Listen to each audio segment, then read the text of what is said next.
अस्सलाम वालेकुम। मेरा नाम मोहम्मद उसाम है और जैसा कि हम डिस्कस कर रहे थे एटॉमिक स्ट्रक्चर के एमसीक्यूज़ को, कि एटॉमिक स्ट्रक्चर के हमने जो है स्टार्टिंग के 16 एमसीक्यूज़ कर लिए थे जो कि मैंने आपको बोला था कि आप जो है ये खुद से अटैम्प्ट करेंगे। तो यहाँ तक हमने एमसीक्यूज़ कर लिए थे। इसके बाद नेक्स्ट एमसीक्यूज़ है हमारे पास एमसीक्यूज़ नंबर 17। अच्छा, जिसके अंदर कह रहे हैं कि from which period does this configuration belong. ये जो इलेक्ट्रॉनिक कॉन्फ़िगरेशन आपको दे दी गई, ये कौन से जो है पीरियड टेबल से कौन से पीरियड से बिलोंग करती है। तो पीरियड बिलोंग करने का ताल्लुक मैंने आप लोगों को पहले ही बताया था कि भाई अगर आपको इलेक्ट्रॉनिक कॉन्फ़िगरेशन दे दिया जाए और आपको इस तरीके से पीरियड निकालना हो या फिर ब्लॉक निकालना हो या फिर ग्रुप निकालना हो, तीनों चीज़ें अगर निकालनी हो तो उसके सिंपल सी एक लॉजिक थी जो मैंने आप लोगों को बताई थी एमसीक्यूज़ नंबर 17 के अंदर। बल्कि एमसीक्यूज़ नंबर 17 भी शायद हमने कर लिया था।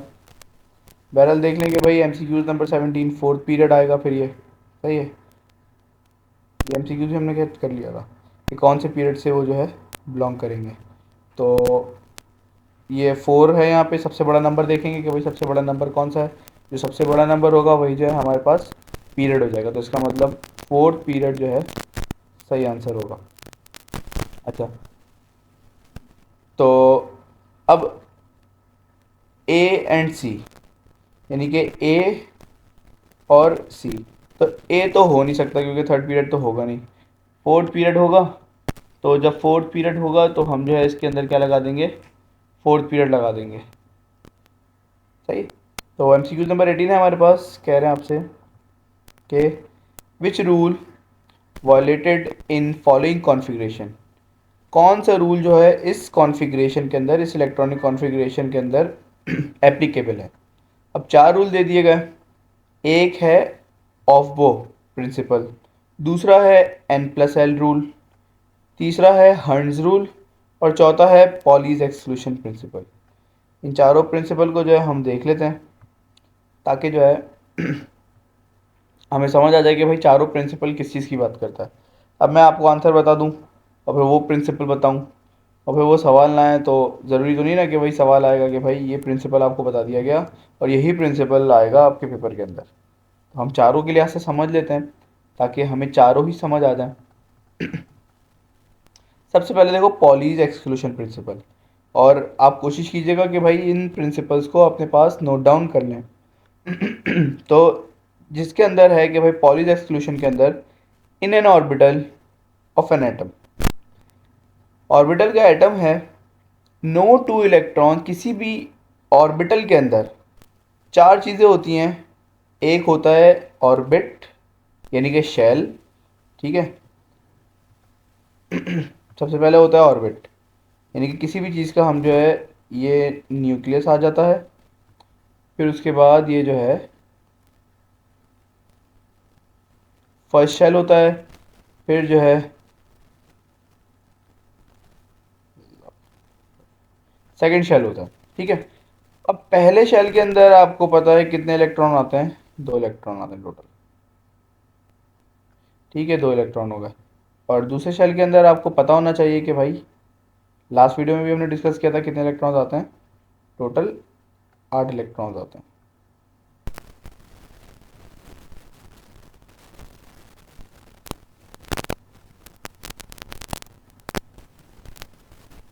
छः, सात और ये 8, ठीक है। ये दो दो के पेयर क्यों बनाते हैं, क्योंकि एक ऑर्बिटल के अंदर दो इलेक्ट्रॉन्स आते हैं और ये एक ऑर्बिटल होता है, ये फिर दूसरा ऑर्बिटल होता है, ये तीसरा ऑर्बिटल और ये जो है चौथा ऑर्बिटल, ठीक है। तो ये ऑर्बिटल की वजह से जो है ना एक ऑर्बिटल के अंदर दो इलेक्ट्रॉन आ जाते हैं, ठीक है। तो पहले वाले के अंदर दो इलेक्ट्रॉन है तो ऑर्बिटल कितने आएंगे, टोटल एक ही आएगा क्योंकि एक ऑर्बिटल के अंदर दो इलेक्ट्रॉन आ गए। अच्छा, फिर इसके बाद आपसे यही कह रहे हैं कि भाई किसी भी ऑर्बिटल के अंदर, किसी भी ऑर्बिटल के अंदर सॉरी हम पे थे, किसी भी ऑर्बिटल के अंदर No two electrons can have same set of four quantum number.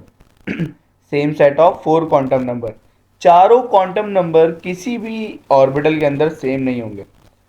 At least one quantum number must be different. एक क्वांटम नंबर सब कम से कम क्या होगा, अलग होगा.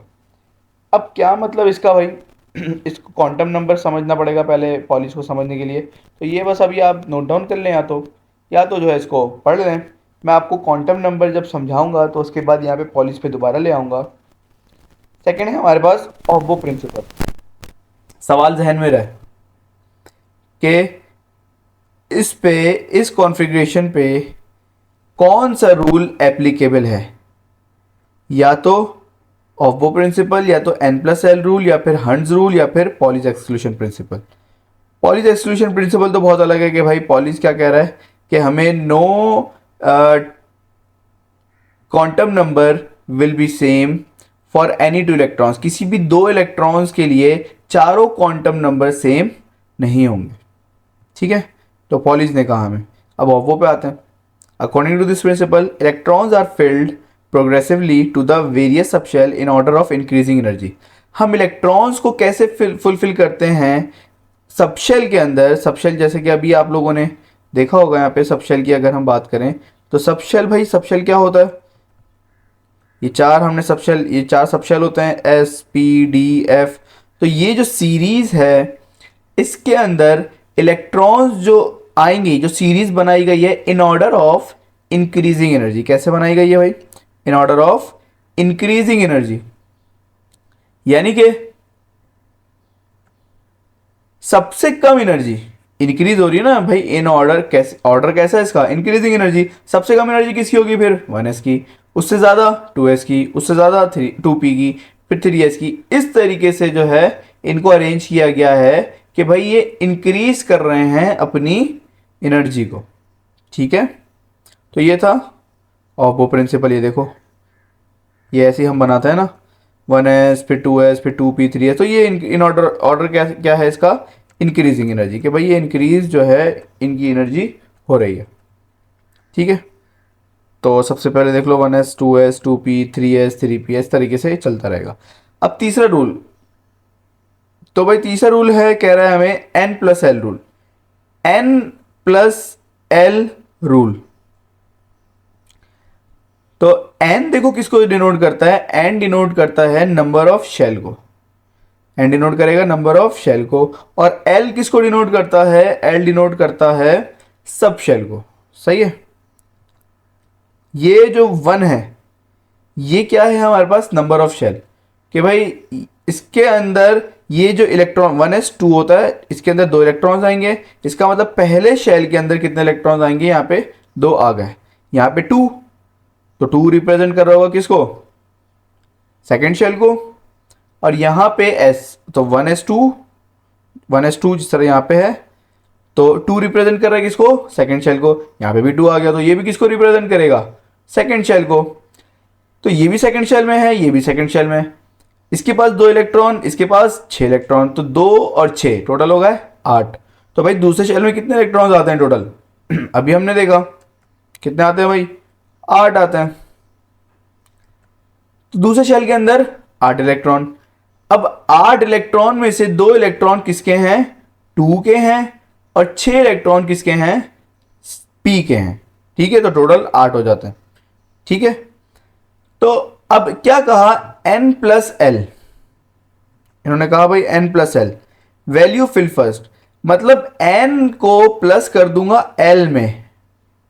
L यानी कि मैंने बताया, आपके पास नोट डाउन होना चाहिए ये सब चीजें. सब शेल की बात करेगा, L बात करेगा सब शेल की. तो ये रहा सब शेल, ये रहा सब शेल. सही है. अब N को प्लस करना है L के अंदर. अच्छा, मुझे एक बात ये याद रहे कि भाई S की वैल्यू क्या होती है, S की वैल्यू आपको याद रखना है 0 होती है. S की वैल्यू 0, पहला सबशेल S होता है जिसकी वैल्यू 0 होती है. दूसरा सबशेल P होता है तो जिसकी वैल्यू 1 होती है. तीसरा सबशेल कौन सा होता है, तेरा D. ठीक है, S की वैल्यू 0, P की वैल्यू 1, D की वैल्यू 2, और एफ की वैल्यू फिर क्या होगी 3। तो अब ये देखो n+l समझ आ गया, शेल और सब शेल।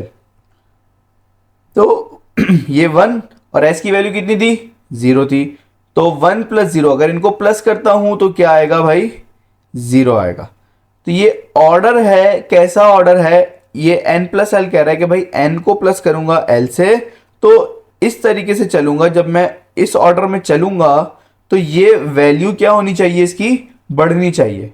तो 1 + 0 = 1, तो इसका आंसर 1 आ गया। अब इसको 2 + 0, इसका आंसर क्या हो गया 2 हो गया, इससे बड़ा हो गया।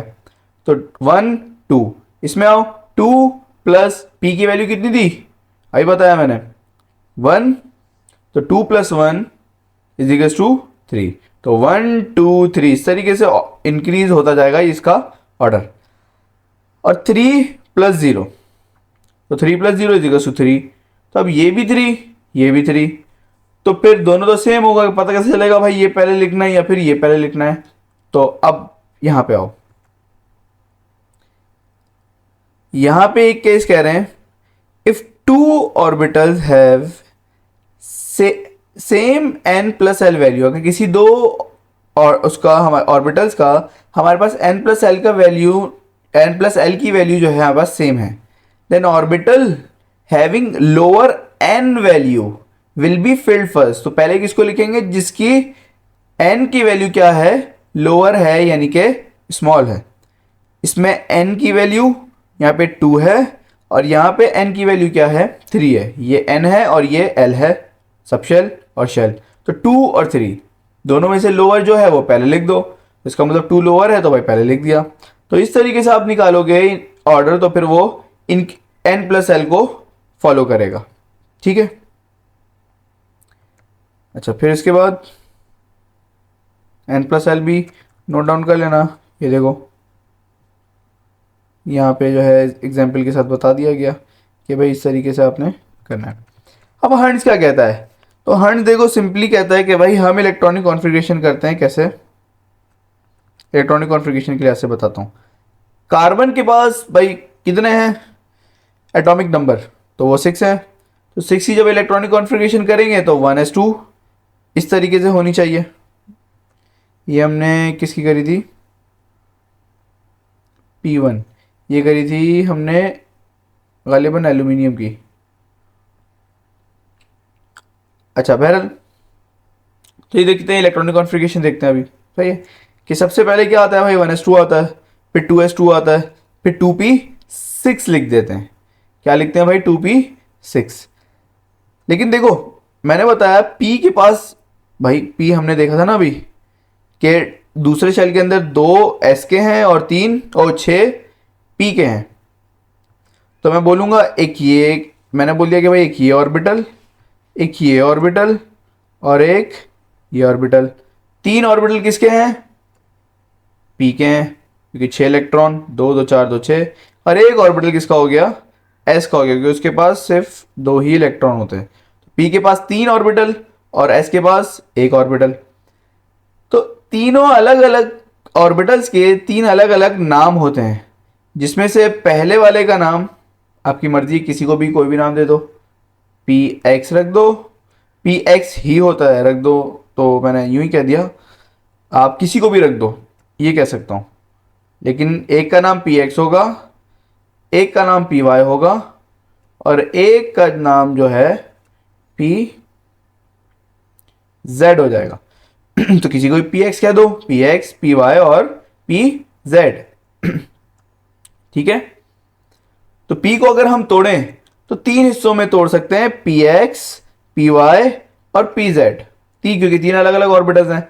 अब ये px शो कर रहा है एक ऑर्बिटल, ये दूसरा ऑर्बिटल और ये तीसरा ऑर्बिटल। तो 1s के अंदर 2 आ गए, 6 टोटल 6 है ना भाई एटॉमिक नंबर। s के अंदर 2, 2s के अंदर भी 2, बचे कितने 2 और 2 4, 2 बच गए।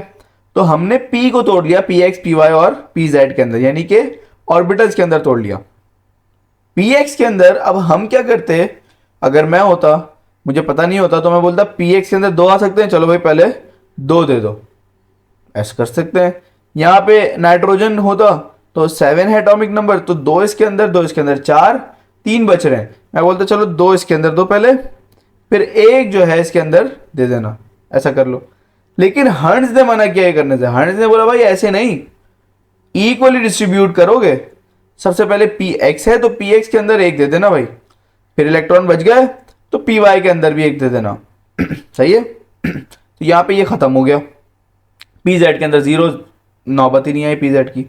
नाइट्रोजन 7, 2 2 4, पी एक्स के अंदर क्या करना, एक दे देना 5, पी वाई के अंदर एक दे देना 6, और फिर पी एक्स के अंदर एक दे देना 7।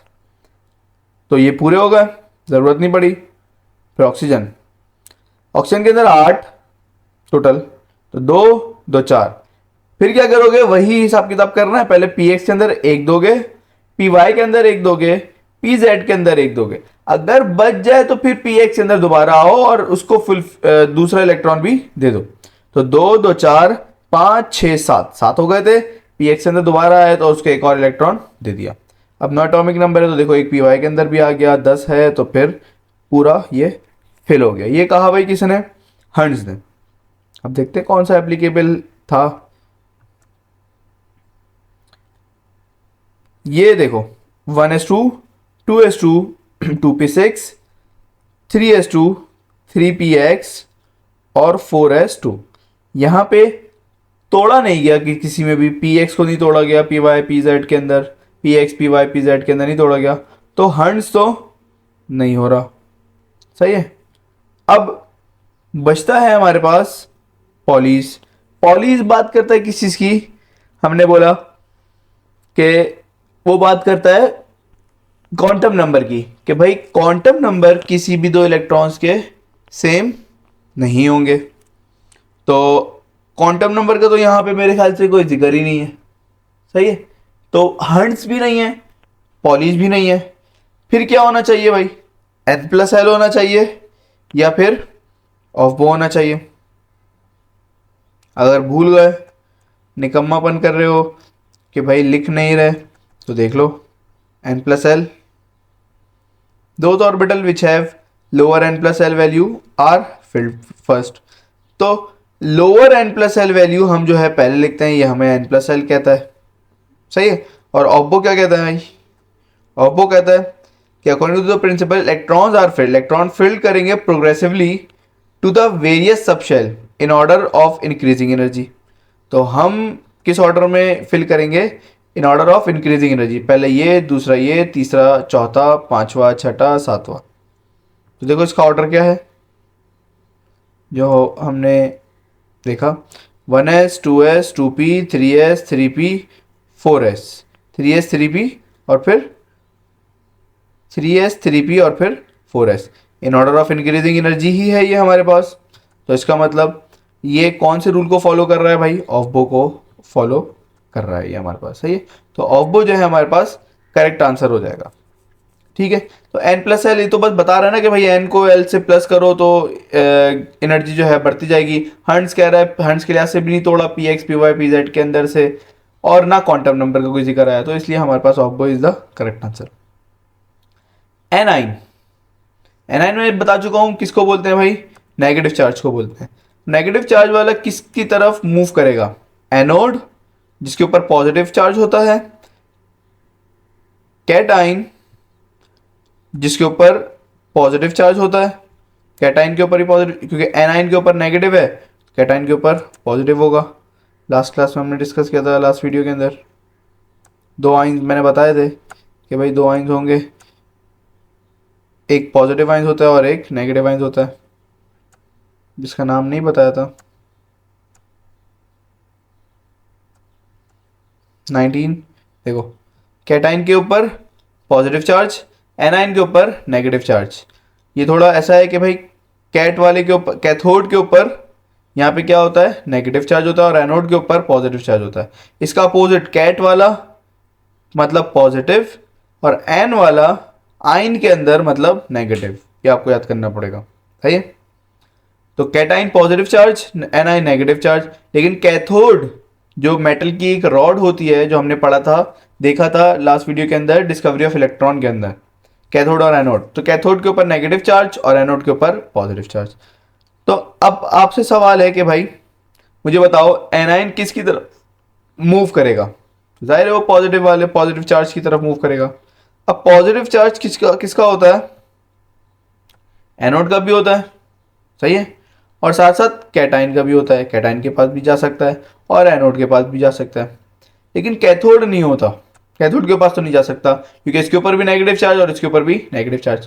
तो यहाँ पे बोथ ए एंड बी जो है ना ऐसा होगा कि अगर हम इसको, ये जो है मेरे पास सी होगा, इसको हम सी करें और इसको हम बी करें तो हम कह सकते हैं कि भाई ए के पास भी और बी का बी भी, दोनों डी वाला सही ऑप्शन है कि भाई ए और B.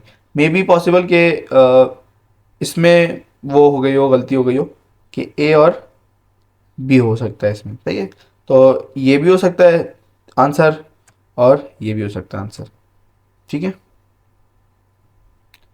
Next MCQs, which one of these does not belong to radioactive phenomena, कौन सा इसमें से भाई रेडियो एक्टिव फिनोमिना नहीं है, तो वो मैं आपको अगर बताऊं तो रेयर एमसीक्यूज है। सीटी स्कैन जिसको हम कंप्यूटेड टोमोग्राफी भी बोलते हैं, वो क्या करता है, यूज करता है एक्स रेज को इमेजिंग करने के लिए। सीटी स्कैन के अंदर जो है ना एक्स रेज इस्तेमाल की जाती हैं ताकि वो एक इमेज बना दे, जो आपके पास रिपोर्ट आती हैं इमेज की सूरत में, तो वो जो है क्या करता है भाई एक इमेज क्रिएट कर देता है by using the X rays. तो ये रेडियो एक्टिव की अगर हम बात करें ना, रेडियो एक्टिव फिनोमिना, तो लेजर लाइट एक, पहले अगर ये देख लें बीटा रे, बीटा रे तो है ही रेडियो एक्टिव फिनोमिना।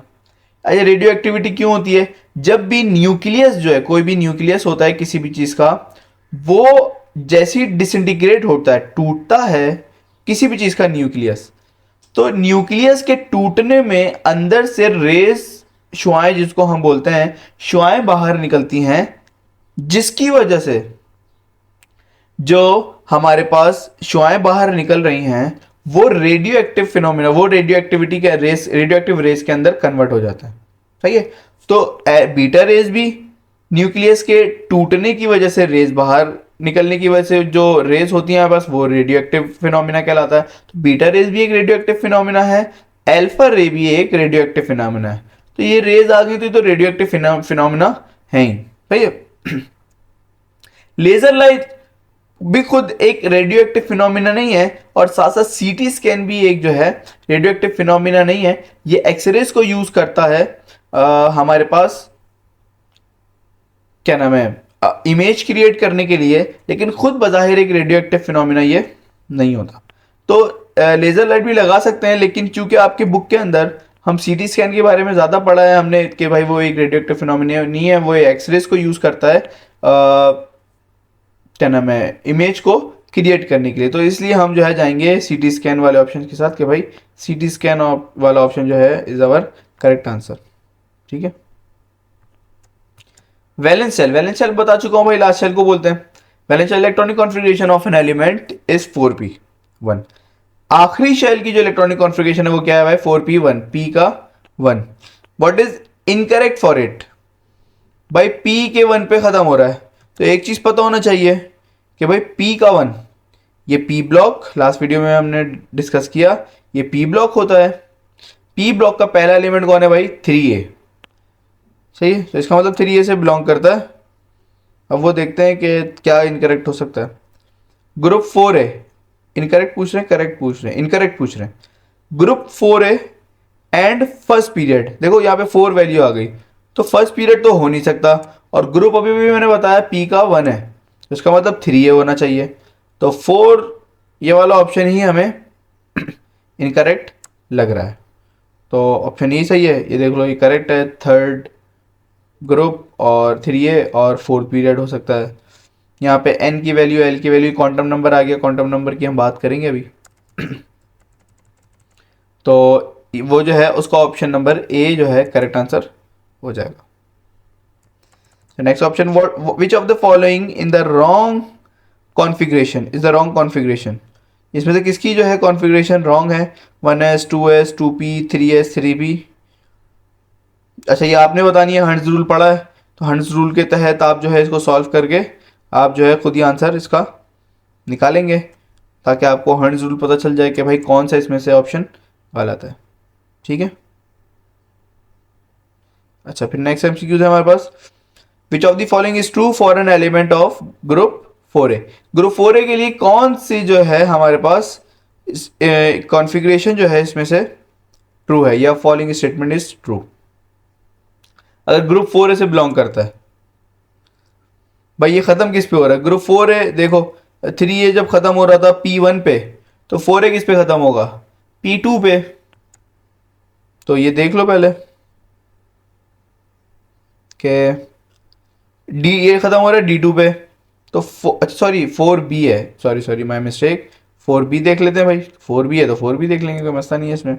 4B है रहा, मैंने आपको बताया था ग्रुप ब्लॉक डी स्टार्ट होता है 3B से, और फिर 4B, फिर 5B।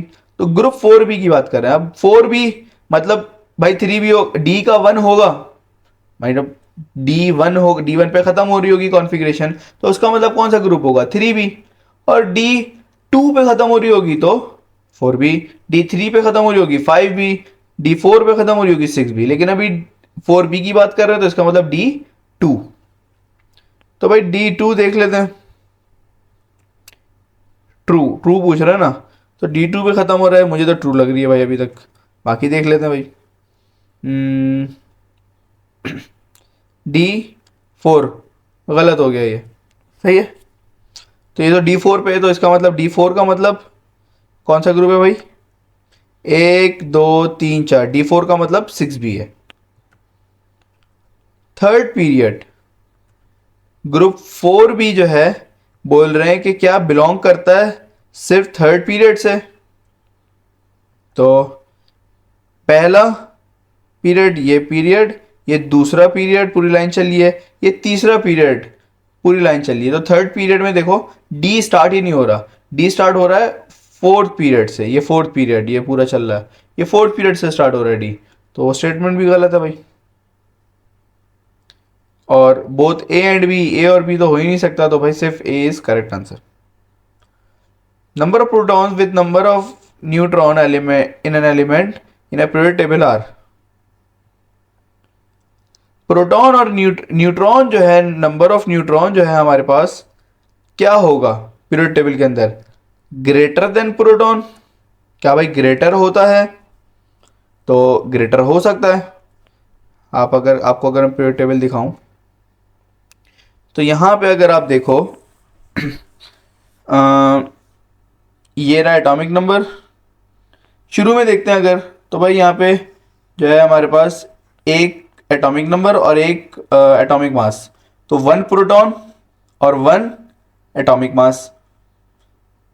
तो एटॉमिक मास में से अगर हम प्रोटॉन को माइनस कर देते हैं, 1 को इसमें से इसको माइनस करेंगे, तो हमारे पास 1 - 1 = 0। मतलब न्यूट्रॉन कितने हैं भाई? 0। एटॉमिक मास में से प्रोटॉन को माइनस कर दो तो न्यूट्रॉन निकल जाता है, याद होना चाहिए। तो इस तरह कोई और रैंडम उठाते हैं, 39 और 19। 39 में से माइनस करूंगा 19, 20 बचेगा, इसका मतलब 20 न्यूट्रॉन है। अभी 0 भी थे न्यूट्रॉन, और साथ साथ 20 न्यूट्रॉन भी है। और प्रोटॉन कितने हैं भाई? ऊपर क्या लिखा हुआ है? 19 इसमें। और न्यूट्रॉन कितने हैं? 20। तो ज़्यादा भी हो सकते हैं भाई न्यूट्रॉन।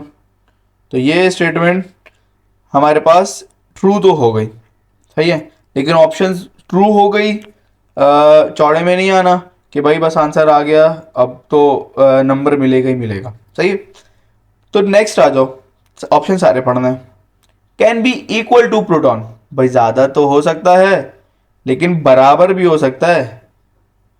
कोई एग्जाम्पल कार्बन की ले लेते हैं। एटॉमिक नंबर अगर नज़र आ रहा हो तो मैं बता, नहीं आ रहा तो 12 atomic mass, sorry atomic mass 12, और एटॉमिक नंबर यानी कि प्रोटॉन कितना हो गया? 6।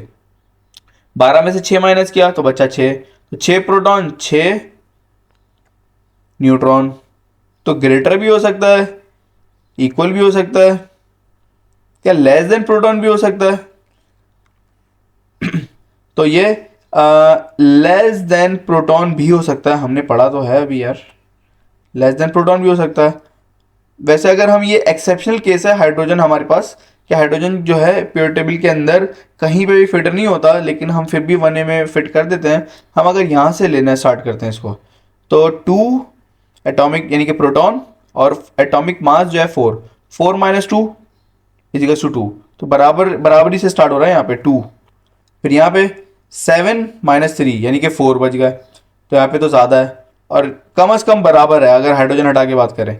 सिर्फ एक हाइड्रोजन की एक्सेप्शन है, वरना या तो बराबर है या तो ज़्यादा है, कम कहीं पे भी नहीं होगा। आप कोई सा भी उठा लो, 266 और 106, तो ये तो तकरीबन 150 न्यूट्रॉन बन रहे हैं। 150 भी नहीं, ये बन रहे हैं 160 न्यूट्रॉन और 106 प्रोटॉन, तो ज़्यादा ही है। तो इक्वल मिल रहे हैं ज़्यादातर, या फिर जो है हमें ज़्यादा मिल रहे हैं। लेस हमें नहीं मिला, वो एक एक्सेप्शन हाइड्रोजन को अगर हम हटा दें, तो इसलिए हम जो है जाएंगे भाई ए और बी के साथ बोथ। ठीक है, नेक्स्ट है alpha particles are. Alpha particles क्या होते हैं? 2 प्रोटॉन एंड 2 न्यूट्रॉन, 2 प्रोटॉन होते हैं और 2 न्यूट्रॉन होते हैं। अल्फा पार्टिकल्स बता चुका हूं मैं, हीलियम न्यूक्लियाई को भी बोलते हैं, जिसके अंदर 2 प्रोटॉन और 2 न्यूट्रॉन होते हैं। तो डबल, तो इसलिए ए और बी के साथ हम यहाँ पे भी चले जाएंगे, क्योंकि पढ़ा चुका हूँ इसलिए दोबारा नहीं पढ़ा रहा। ये मेरे ख्याल से the configuration of dash according to Hund's rule. किसकी इलेक्ट्रॉनिक कॉन्फ़िगरेशन है? सिंपली आप एटॉमिक नंबर देखो, 2 4 6 8 और 1 9। ये हम अभी जो हमने बुक की एग्जाम्पल पढ़ी थी उसके अंदर भी हमने देखा था कि भाई 9 एटॉमिक नंबर किसी के आ रहे थे, अब वो आपने बताना है किसके आने होंगे 9 एटॉमिक नंबर। इन ग्रुप एलिमेंट्स, एक ग्रुप के अंदर element has same number of, क्या चीज सेम होती है? अगर एक ग्रुप की बात करें तो एक ग्रुप के अंदर कौन सी चीज ऐसी है जो सेम होगी? क्या आया क्या? इलेक्ट्रॉन सेम होंगे, तो देखते हैं भाई इलेक्ट्रॉन सेम है क्या। ये प्रोटॉन है और यही इलेक्ट्रॉन है, तो 3 11 19 37 सेम तो नहीं है। प्रोटॉन सेम होंगे, प्रोटॉन भी वही है, तो दोनों डिफरेंट होंगे। वैलेंस इलेक्ट्रॉन, वैलेंस का मतलब लास्ट शेल के इलेक्ट्रॉन। लास्ट शेल के इलेक्ट्रॉन, अगर आप इस तरीके से स्ट्रक्चर बना लो इन सब के, तो शायद आपको खुद ही से पता चल जाए। इस तरीके के स्ट्रक्चर बना लो, पहले में 2, दूसरे में 8, तीसरे में 18, इस तरीके से आप अगर स्ट्रक्चर बना लो तो आपको पता चलेगा कि भाई हर जो है एलिमेंट के इसके अंदर हमारे पास आखिरी शेल के अंदर सेम इलेक्ट्रॉन आएंगे। सेम इलेक्ट्रॉन आएंगे किसके अंदर? हर एलिमेंट के आखिरी शेल के अंदर। तो ये देख लो,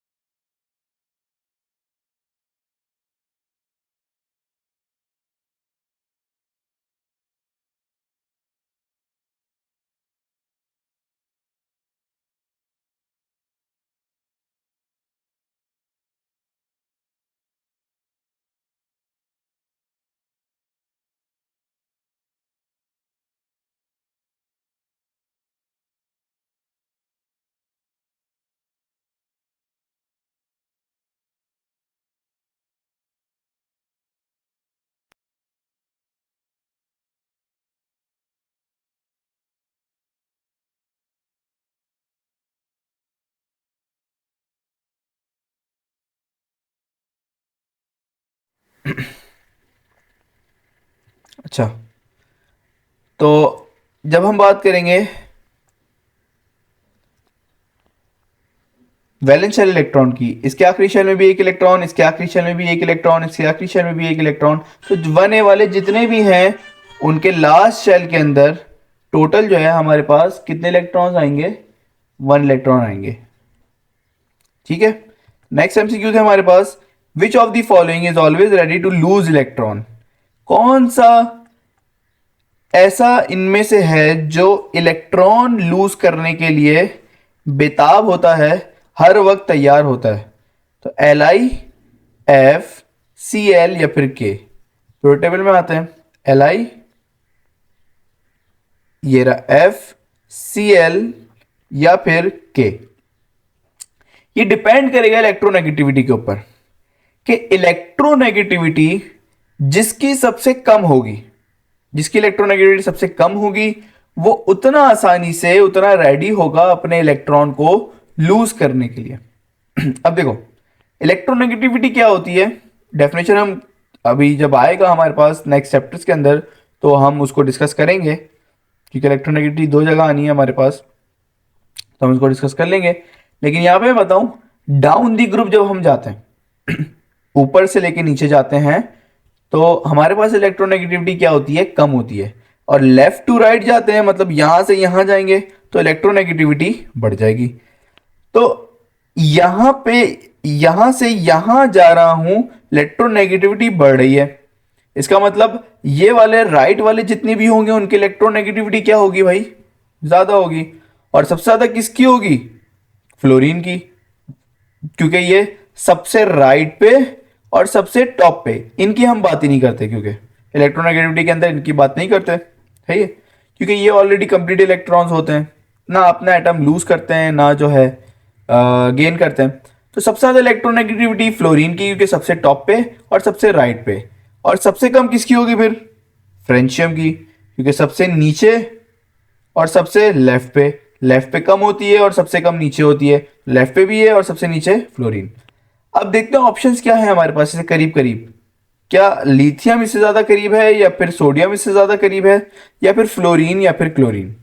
तो करेक्ट आंसर क्या होगा, पोटेशियम, क्योंकि इलेक्ट्रोनेगेटिविटी लिथियम की भी कम होगी लेकिन इसकी उससे ज्यादा कम होगी, क्योंकि नीचे जा रहा है ना, तो डाउन दी ग्रुप डिक्रीज होती है, तो इसलिए सबसे कम इलेक्ट्रोनेगेटिविटी जो होगी वो पोटेशियम की हो जाएगी। ठीक है, तो potassium is our correct answer. फिर नेक्स्ट है electronic configuration of C is in excited state. Carbon की इलेक्ट्रॉनिक कॉन्फ़िगरेशन एक्साइटेड स्टेट के अंदर, अच्छा एक्साइटेड स्टेट के अंदर आपको जो है हाइब्रिडाइजेशन, थोड़ा सा हाइब्रिडाइजेशन का टॉपिक जो है पूरा पढ़ना पड़ेगा। तो हाइब्रिडाइजेशन पढ़ने के बाद जो है आप ये न्यूमेरिकल्स थोड़ा कर सकते हो, ओ एमसीक्यूज, कि भाई एक्साइटेड स्टेट अगर आपको आती है तो एक सिंपल सा बता दूं, एक्साइटेड स्टेट के अंदर क्या होता है, एक इलेक्ट्रॉन यहां से जंप करके जाता है जो भी खाली ऑर्बिटल आपके पास मौजूद हो। तो देखो यहाँ पे 2s है, 2s2, तो यहां से तो इलेक्ट्रॉन जंप नहीं किया, ये वैसे ही है, 2s2 नहीं किया जंप, ये गलत है, ये तो 7 इलेक्ट्रॉन कर दिए, 2 4 5 6 7, ये तो हो ही नहीं सकता ना, 2 2 4 2 6, पहले ये देख लेते हैं, यहां से भी जंप नहीं किया। यहां पे एक इलेक्ट्रॉन ने जंप करके 2p z के अंदर आ गया। अगर आप इलेक्ट्रॉनिक कॉन्फ़िगरेशन देखो कार्बन की क्या होती है अकॉर्डिंग टू हर्ट्ज, तो वो होती है 1s2 2s2 2px1 2py1, 2 2 4 5 और एक 6। अब एक इलेक्ट्रॉन अगर यहां से जंप करके यहां पे आ जाता है तो वो एक्साइटेड स्टेट हो जाती है। एक इलेक्ट्रॉन यहां से दो थे, एक जंप करके 2pz के अंदर आ गया, तो ये स्टेट हो गई हमारे पास एक्साइटेड स्टेट। तो D is our correct answer. वरना मैं हाइब्रिडाइजेशन का लिंक जो है डिस्क्रिप्शन के अंदर दे दूंगा, तो आप वहां से जाके जो है हाइब्रिडाइजेशन को पढ़ सकते हैं। नेक्स्ट एमसीक्यू जो proton is dash times heavier than electron, ये तो बता चुका हूं मैं लास्ट वीडियो के अंदर भी, प्रोटॉन कितने टाइम हैवियर होता है। तो आपने एग्जैक्ट वैल्यू देखनी है जो मैंने बताई थी, उसके बाद आपने देखना है कि आंसर मौजूद है, अगर मौजूद है तो वही लगा देंगे, नहीं है तो फिर नन लगा देंगे। Principal quantum represents, principal quantum represent करता है, ये मैं आपको बता दूं अगर तो एन से, अच्छा हाइब्रिडाइजेशन का और क्वांटम नंबर का, इन दोनों चीज़ों का मैं जो है लिंक डिस्क्रिप्शन के अंदर दे दूंगा, ताकि अगर आप लोग को ये समझ ना आ रहा हो तो ये इन दोनों वीडियो से आप लेक्चर लेके आप इसको जो है क्वांटम नंबर को, चाहे वो प्रिंसिपल क्वांटम हो या फिर हाइब्रिडाइजेशन हो, दोनों को आसानी से समझ सकते हैं। ठीक है, ऐसा यूनिट ऑफ वेव नंबर, ऐसा यूनिट जो है वेव नंबर, वेव नंबर क्या होता है भाई, वेव नंबर होता है हमारे पास 1/λ। वेव नंबर की अगर हम बात करें तो वेव नंबर हमारे पास होता है वेव नंबर बराबर होता है 1/λ। लैम्डा का यूनिट होता है मीटर, तो भाई मीटर इसका यूनिट है, तो इसको ऊपर लाएंगे तो क्या हो जाएगा, ये मीटर इनवर्स। तो इसलिए मीटर इनवर्स जहां पे भी है, यानी कि B option is our correct answer. Next है हमारे पास 33, कह रहे हैं आपसे फाइंड करना है आपको x। x विल बी, यहां पे जो x दिया हुआ है वो x क्या है? यहाँ पे हीलियम तो आ गया, ये कार्बन आ गया, ये न्यूट्रॉन आ गए, लेकिन आप बताओ भाई x क्या है? तो सिंपली आपको पता है कि भाई कम वाला एटॉमिक नंबर होता है, या फिर प्रोटॉन या फिर इलेक्ट्रॉन। तो एटॉमिक नंबर 4 क्योंकि कम है ना, तो 4 बताओ किसका एटॉमिक नंबर होता है? पीरियड टेबल के अंदर भाई जिसका भी एटॉमिक नंबर है वो आपके पास आंसर बन जाएगा।